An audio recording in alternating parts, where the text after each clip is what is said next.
আজকে কেন আমরা কাঁদতে হয় রাজপথে নেমে এসে আমার বোনদের জন্য, আমাদের জন্য? আমরা ঘরে থাকতে পারি নাই। যে পারে না দেশটা শাসন করতে ওকে বলেন নেমে আসার জন্য। পাগলিরা নাকি পাগলিরা মা হয় কিন্তু বাবা হয় না কেউ। আমরা এমন এক দেশে বাস করতেছি যে আমাদের দেশে কোনো স্বাধীনতা নেই মেয়েদের। কেন পোশাক নিয়ে সমালোচনা হবে? আমরা স্বাধীন দেশে বাস করি, আমার যেটা ইচ্ছা আমি ওইভাবে পোশাক পরিধান করব। ওইটা অন্যের তো কুদৃষ্টিতে চাওয়া উচিত না, সেটা আমাদের ধর্মেতেও তো নাই।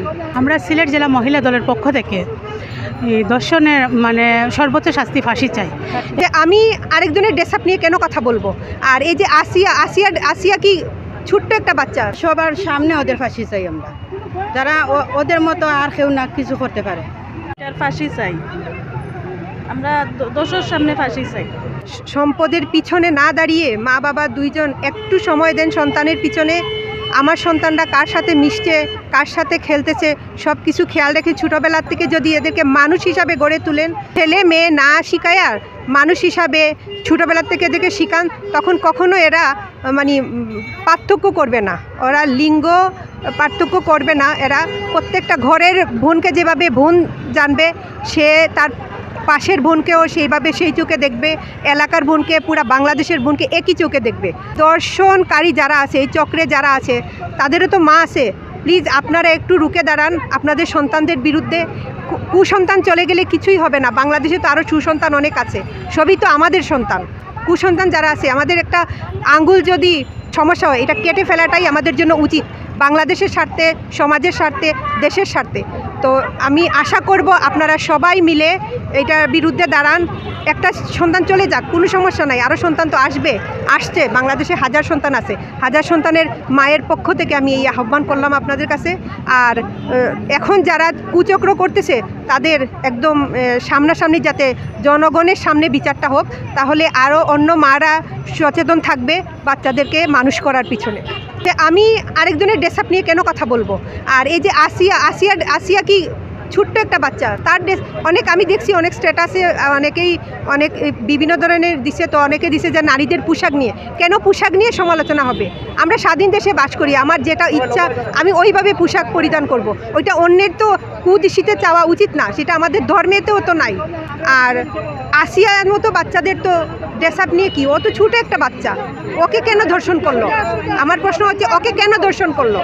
আসিয়ার তো পোশাকের কোনো কি নাই, ও তো ছোটো বাচ্চা। এরকম তো হাজার হাজার ছোটো বাচ্চারা দূষিত হচ্ছে। এগুলা হচ্ছে খারাপ মায়ের সন্তান। এই মাগুলাকেও আমি বারবার বলতেছি, আপনাদের সন্তানকে একটু নজর দেন। সম্পদ দিয়ে কি হবে? সুসন্তান দেশের সবচেয়ে, নিজের ভবিষ্যৎ, দেশের ভবিষ্যৎ, সব কিছুর ভবিষ্যৎ। আপনারা জানেন মাগুরার 8 বছরের কন্যা সন্তান আসিয়ার যে দুর্দশা ঘটিয়েছে আপন বোনের জামাই, তো সেইটার প্রতিবাদে আসলে যে আমরা কেন নিরাপদ না, সেই দাবিতে আমরা আজকে পথে নেমে এসেছি।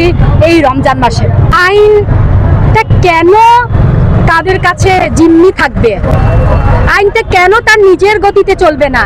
আজকে কেন আমরা কাঁদতে হয় রাজপথে নেমে এসে আমার বোনদের জন্য, আমাদের জন্য? আমরা ঘরে থাকতে পারি নাই, আমরা গুলি খেয়েছি এই রাজপথে।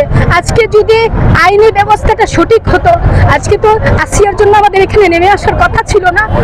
আজকে আমাদের জন্য বারবার বলতে হতো না যে আমরা কেন নিরাপদ না, আমাদের ভাইদের কাছে, আমাদের সন্তানদের কাছে, আমার বাচ্চাদের কাছে কেন আমরা নেমে আসতে হবে রাজপথে?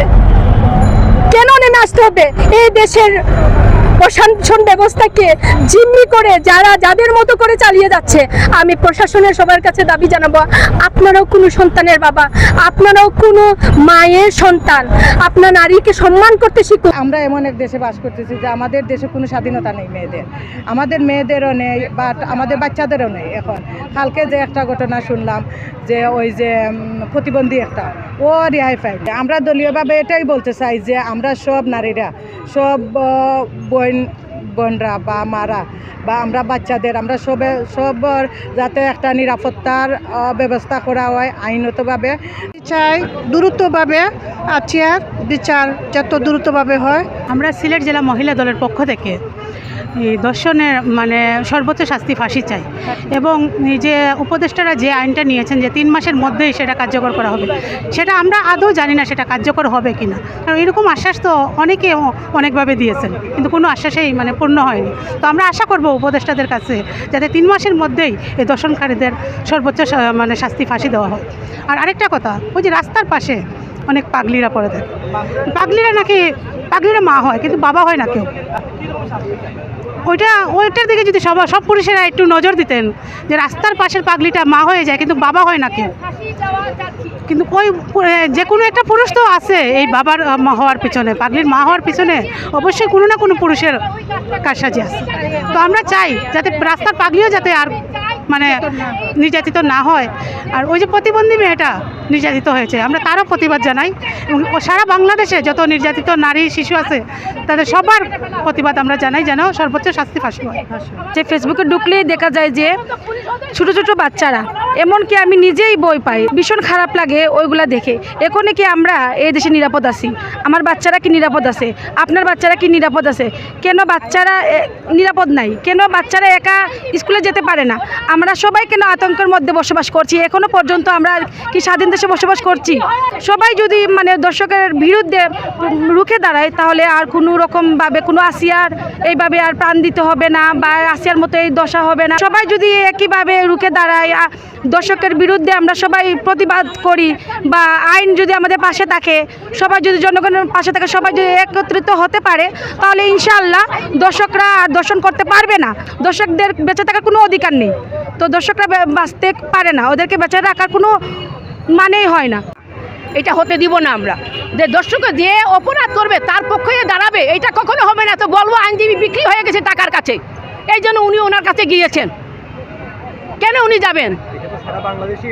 এটা সারা বাংলাদেশে আমরা প্রতিবাদ করব, যেই আনাচে হবে সেই আনাচে চলে যাব আমরা। এইটা হতে কখনো দিব না। উনি প্রতিজ্ঞা করে আইন নিয়েছেন হাতে যে আমি সুষ্ঠু বিচার করব। এখন টাকা পকেটে যদি টাকা ঢুকে যায় ওরা চেঞ্জ হয়ে যায়, এইটা হবে না। এরকম আইন আমরা চাইবো না, আর কখনো এরকম আইনের প্রতি আমরা শ্রদ্ধা হব না। আমরা আইনের প্রতি কাউকে আমরা ভালো দৃষ্টিতে দেখবো না। কেন আইন বিক্রি হবে আমাকে বলেন?